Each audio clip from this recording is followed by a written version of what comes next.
"Mom, eat this special bowl of oatmeal. I made it just for you." I was standing in the kitchen holding a cup of tea that had already gone cold. Through the fogged glass, I watched my son lean in and quietly slip something into my wife's bowl of oatmeal. Strangely enough, I didn't shout. I didn't rush over. I just waited. And when my daughter-in-law came back to the table, I calmly switched the bowls. But before I go on, take a moment to subscribe to the channel and leave a comment telling me where you're listening to this story from. Now, let me take you back to that morning. I still remember that day clearly. A light rain fell, steady and cold, as if the house itself was breathing out a tiredness that had been building for months. After switching the bowls, I went back to my old spot and sat down on the wooden chair by the window. No one noticed anything unusual. At least, that's what they believed. Eleanor leaned back in her armchair, a thin blanket resting across her knees. She had grown much thinner over the past few months. Not the natural thinning of age, but a slow, quiet wearing down. Every morning she ate a little less, spoke a little less, and looked at me with an apologetic gaze, as if her weakness were somehow her own fault. Caleb stood by the dining table, one hand resting on the back of Brooke's chair. He always held that pose whenever he was near his wife. A habit learned and practiced meant to make him look like a protective man. But I noticed his hand never actually touched Brooke. It hovered close. Always a small gap. Just enough to pull away instantly if needed. "I cooked it thinner than yesterday," Caleb said, his voice calm and even. "The doctor said Mom needs to eat enough to regain her strength." Which doctor, I wondered. For the past 4 months, I had been the one driving Eleanor to her appointments. I was the one sitting in the waiting rooms, listening to every cautious conclusion, every uncertain shake of the head. Not one of them had ever said her condition would decline this quickly. Brooke pulled out her chair and sat down, carefully adjusting the cuff of her blouse. She always dressed neatly in the mornings, even at home, as if she were always ready to step outside, always ready to be seen. On the table, her bowl of oatmeal looked exactly like Eleanor's. Same color, same smell, same gentle warmth rising into the air. I lifted my teacup and took a small sip. The tea tasted weak. I didn't add more water. I wanted to keep that feeling. The sense of something being insufficient, unfinished. The same way everything in this house now felt. In my mind, old memories began to settle into place. Slowly, without any need to rush. Caleb and Brooke moved in 4 months ago, right around the time Eleanor started feeling more exhausted after a mild cold. They said they wanted to take care of us. They said a house this big shouldn't be left to 2 elderly people alone. I didn't object, partly because Eleanor smiled when she heard our son say those words, partly because I believed I understood my son well enough. But from the day they arrived, things changed, in very small ways. Eleanor's meal schedule was arranged by Brooke. Her medications were reviewed. Medical appointments were suggested to be postponed or switched to different doctors. And Caleb, who used to rarely step into the kitchen, suddenly showed an unusual level of concern for every meal his mother ate. I said nothing. I watched. I noticed Eleanor was often more tired after breakfast. I noticed the light spells of dizziness came without any clear pattern. And I noticed that whenever I offered to prepare my wife's food myself, Brooke always had a polite reason to refuse. "Dad, you should rest," she would say. "Let me handle it. I'm used to this. Used to what I once wondered. But I never asked out loud." That morning when I saw Caleb lean in and make a movement so small that without paying attention, one might think it was nothing more than clumsiness, everything inside me went still. It wasn't fear. It wasn't anger. It was a familiar feeling, the kind a man gets after living many years alongside hidden truths. I didn't need to know exactly what it was. I only needed to know one thing. It didn't belong in that bowl of oatmeal. After I switched the bowls, time seemed to slow down. Eleanor ate very little as usual. Brooke ate more than she normally did. She talked while eating, chatting about an upcoming appointment, her tone relaxed. Her eyes drifted toward me once or twice, then quickly moved away. Caleb barely touched his own bowl. He watched Brooke more than he watched his mother. His eyes couldn't hide the tense anticipation even as his mouth kept that familiar, gentle smile. I set my teacup down and folded my hands together. Inside me, a decision had already been made, before I ever found the words for it. If they thought I was just an old man sitting quietly in the corner of the house, then they were mistaken. I didn't need to rush. I only needed enough patience to see how far they would go, and who would be the first to buckle under the weight of the plan they had built themselves. Outside, the rain kept falling. Inside this kitchen, the silence was so complete I could hear every person breathing, and I knew the concern they were showing was not what frightened me most. What frightened me was my own calm. That calm didn't come from courage. It came from experience. When you've lived long enough with things left unsaid, you learn to wait instead of reacting. After breakfast, Brooke cleared the table as usual. She did it neatly, almost leaving no trace behind. Caleb made an excuse to go out to the garage to check the car. Eleanor was helped back to her room, each step slow, as if every movement had to ask permission from her own body. I didn't follow anyone. I stayed in the dining room a little longer, looking at the old wooden table that had witnessed 3 generations of this family. On its surface, the faint rings left by hot cups were still there. They never really disappear. They just fade with time. I thought of Eleanor, and wondered how many marks inside her had been dismissed as natural as just age. That afternoon, when the house grew quiet, I went up to my old study, a small room at the end of the hallway, locked ever since I retired. Brooke had asked me a few times about the filing cabinet inside. I told her they were old papers, nothing important. She smiled, and didn't ask again. I opened the cabinet. The folders were still there, arranged the way I always kept them. I didn't need to review everything. I only pulled out what had raised my suspicions weeks earlier. Caleb's credit card statements. Large expenses scattered, but frequent. Cash withdrawals with no clear purpose. And then, a copy of an insurance policy Brooke had forgotten on my desk one afternoon. I remembered that day clearly. She said it was just standard consultation paperwork, nothing I needed to worry about. $3 million. Not a large amount for people in big cities. But for a family like ours, it was an entire future already priced. I sat down and turned the pages slowly. Eleanor's name was there, and her shaky signature, one I recognized immediately. When she signed it and under what circumstances, I didn't need to ask anymore. I knew Brooke was very good with words. She knew how to turn complicated language into gentle reassurance. That evening, Caleb came home earlier than usual. He went straight into the living room, saying he needed to grab some papers from the car. I stood on the stairs and looked down, and noticed he was carrying the old dash camera he once bragged about using to record family trips. Later that night, after everyone had gone to bed, I went down to the garage. I didn't turn on the main light. I used only a small desk lamp I brought with me. Caleb never changed the camera's password. He was never careful with things he believed were harmless. I didn't watch everything. I fast-forwarded looking for clips where the audio was clearer than the video. And then I heard Brooke's voice, cold, precise. Nothing like her gentle daytime tone. "Is that dosage enough?" she asked. Caleb was silent for a few seconds. "I think it's fine. But if nothing happens, we increase it a little. No names, no explanations, just short sentences, as if they were discussing a change in a meal plan." I turned the device off and put everything back exactly where it was. On my way upstairs, I stopped outside Eleanor's door. The nightlight spilled through the crack. I heard her breathing, slow, steady, tired. I didn't wake her. Not yet. The next morning, breakfast went on as usual. The same table. The same familiar smell of oatmeal. Brooke sat down and lifted her spoon before Eleanor did. I noticed her hand trembled slightly. Just a little. It could have been fatigue, or a feeling she hadn't yet found a name for. I sat across from them watching quietly. Caleb barely took his eyes off Brooke. The anticipation in his gaze was no longer carefully hidden like the day before. He wasn't playing the devoted son anymore. He was just someone counting time. Brooke brought the spoon to her mouth. I saw the exact moment her expression changed. Not much.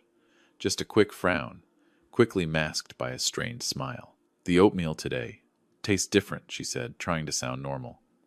Caleb turned to her. "Different how I don't know," Brooke replied, setting the spoon down. "There's something bitter at the end." I took a sip of my tea, the same weak taste as always. Inside me, my heartbeat didn't change. I felt no satisfaction, only a sharper clarity that the shell they had worked so hard to build was beginning to crack. And once those cracks appear, the question is no longer whether the truth will come out. Only when. Those cracks didn't take long to spread. Just 15 minutes later, Brooke began to change. At first, it was a very small restlessness. She kept shifting in her chair, placing a hand on her chest, then dropping it again, as if she didn't know where to keep her hands. Caleb noticed before I did. He leaned toward his wife and whispered something. Brooke shook her head and tried to smile, but the smile couldn't hold. The air in the dining room grew thick. Eleanor looked up at her daughter-in-law, her eyes tired, but still clear enough to sense that something was wrong. She was about to ask, but Brooke suddenly stood up, the chair scraping sharply against the wooden floor. I don't feel well, Brooke said, her breath short. It's probably just fatigue. Caleb reached out to steady her, but Brooke pushed his hand away. She took 2 steps, then stopped gripping the edge of the table. Her face drained of color quickly, as if it were being pulled straight from her skin. I remained seated. I didn't need to stand to see what was happening. Caleb turned to me. For the first time that morning, he couldn't keep the calm in his eyes. Dad, do you see anything wrong? I set my teacup down carefully. You should ask your wife, I said. My voice wasn't raised. It wasn't lowered either. It was simply the right answer in the right place. Brooke's breathing grew faster. She lifted a hand to her throat as if the room had suddenly run out of air. Eleanor rose in alarm, but I motioned for her to sit back down. She looked at me full of questions. I shook my head gently. Not yet. Caleb hesitated. He looked at Brooke, then at me, then toward the door. We should call for help, he said, but his voice lacked conviction. He knew I was waiting for something, and he knew he couldn't leave this room without giving an answer. Brooke slid back into the chair, sweat forming on her forehead. She tried to say something, but the words broke apart halfway through. Then, as if she no longer had the strength to hold it in, she looked up at Caleb. Panic and anger colliding in her eyes. You told me it wouldn't have a smell, she blurted out. You said it was safe. The room fell silent. A heavy silence, thick enough for every word to hang in the air. Caleb went pale. What are you talking about? He whispered. But it was already too late to pretend he didn't understand. Brooke laughed, a crooked, uncontrolled laugh. You said we just had to wait a little longer. You said it would all end cleanly. And now, she stopped gasping. You're going to let me sit here like this? I stood up. No rush, no noise. I walked to the dining room door and closed it. The sound of the lock was soft, but clear enough for everyone to hear. What are you doing, Dad? Caleb asked, his voice sharper than before. I returned to the table and placed a stack of papers in the center. Those pages had been sitting in my drawer for weeks. I was only choosing the right moment to bring them into the light. We're going to talk, I said. Right now. Brooke stared at the papers, her eyes unsteady. She understood what words like those could do. Caleb didn't look at them. He looked at me, and for the first time he no longer saw an old man. In here, I continued, are the things you both thought I'd never put together. The debts, the conversations, and the thing you like to call the dosage. Eleanor stood again slowly. She came to my side, her hand trembling. Harlan, she said softly. I placed my hand over hers. I know, I said. I've known for a long time. Brooke began to shake harder. She looked around as if searching for an exit that didn't exist. What do you want? She asked, her voice breaking. I want the truth, I answered. Not to punish, but to end this. Caleb lowered his head. His shoulders sagged, as if the final weight had finally been set where it belonged. I didn't have a choice, he said. It all went out of control. When did it start? I asked. He stayed silent. Brooke let out a weak laugh. From the moment he decided everything could be solved by closing the door on someone else, she said. I reached into my jacket and took out a small vial. None of them knew what it was. I placed it on the table well out of Brooke's reach. This isn't what you think, I said, but it's enough to stop what's happening. Caleb looked up. You were prepared. I prepared myself to face my own son, I replied. That's far more difficult. Brooke closed her eyes and took a deep breath. When she opened them, the sharpness was gone. Only exhaustion and fear remained. I'll talk, she whispered. But after that, this won't stay a secret. I nodded. It stopped being a secret the moment you both believed I couldn't see. Outside, the rain had stopped. But inside this room, the real nightmare was only just beginning to show itself. Brooke began to speak slowly, as if every sentence had to be pulled up from somewhere very deep.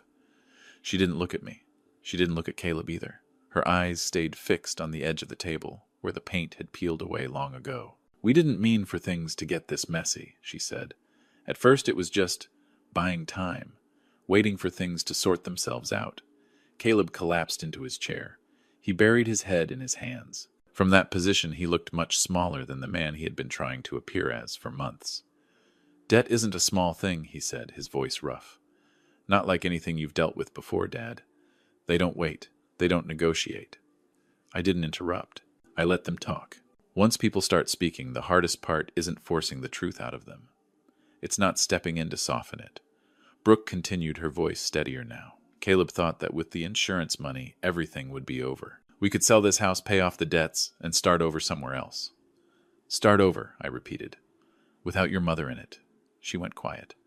Caleb looked up, then looked away. The answer was right there, in that avoidance. I've worked with insurance files before, Brooke went on, almost like she was reading from a report. I know how things work. I know which details don't get questioned. Eleanor trembled slightly beside me. I tightened my grip on her hand. I didn't look at her. If I did, I knew I wouldn't keep my voice as steady as it was now. And this I asked, nudging the stack of papers toward them. Last year? Caleb flinched. Dad, what do you know? I know enough to understand why my own health declined for a short time, I said. And I know enough to recognize that it wasn't random. Brooke snapped her head toward Caleb. The fear in her eyes was gone, replaced by anger. You didn't tell him, she demanded. You said it was taken care of. Caleb shot to his feet. Stop it, he snapped, then realized his voice was too loud. He lowered it. Not now. No, Brooke said. Now is exactly the time. She turned to me. You want the truth, don't you? Then listen carefully. I didn't come up with that idea. I just helped him find a way. He's the one who said his father wouldn't notice. That you were old. The words dropped into the room like a heavy object. Caleb stepped back as if he'd been shoved. What are you saying? He whispered. I'm saying you're used to people trusting you, Brooke replied, and you took advantage of that. I looked at my son. For the first time, I wasn't searching for excuses for him. I was simply looking as if at a stranger stepping out of the dark. Just then, there was a steady knock on the dining room door. Not urgent, not rushed, as if whoever stood outside already knew the door would open. Eleanor stepped forward. From the pocket of her cardigan, she took out a small recorder and placed it on the table. Go on, she said. Her voice was weak but clear. Everything is being recorded. Caleb spun toward her. Mom, weren't you supposed to be resting? I've rested enough, Eleanor said, and I've heard enough. Brooke closed her eyes. She knew the game was over, not because of me, but because the person she believed to be the weakest in this house had stood up. The knock came again, closer this time. I went to the door and opened it. 2 uniformed figures stood outside, calm and composed. I nodded and stepped aside. Caleb panicked. When did you call them before you thought you still had time? I said. One of them entered, scanned the room, then looked at the papers, the recorder, and the faces that could no longer hide anything. Caleb turned to Brooke, his voice breaking. You said everything would be fine. Brooke laughed. A short, bitter sound.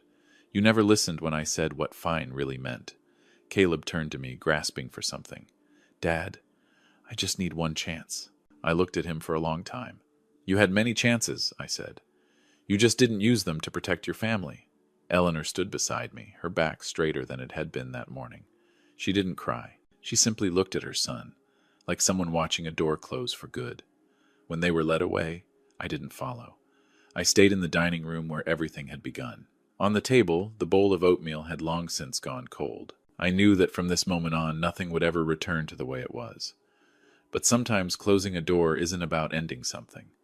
It's about making sure the darkness never comes back in. The house grew quiet very quickly after they were gone. Not the comforting kind of quiet, but the silence that settles after a storm passes, when everything is still standing, yet nothing is in quite the same place. Eleanor lowered herself into her familiar armchair. Her breathing slowed, deep and steady, as if she had finally set down a weight she'd been carrying for far too long. I stood by the window, watching the rain fade completely. The pale afternoon light spilled into the yard, brushing against the worn walls of this old house. I realized I no longer felt angry, only tired. The days that followed passed quietly.